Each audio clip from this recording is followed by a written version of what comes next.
sports concussions, can be prevented. In fact, one of the ways that you can make sure that you avoid a sports concussion is by making sure you get good sleep.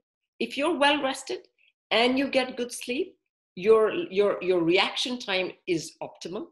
You're very accurate whenever you're playing. And in addition to that, you don't take risky decisions. Your judgment and your decision making is really good. And that itself prevents you from getting concussed. And of course, once concussion happens, allow yourself to heal. And remember, sleep is really essential. Once you get enough sleep, and once you make sure you get enough sleep, that itself will allow the healing process to happen.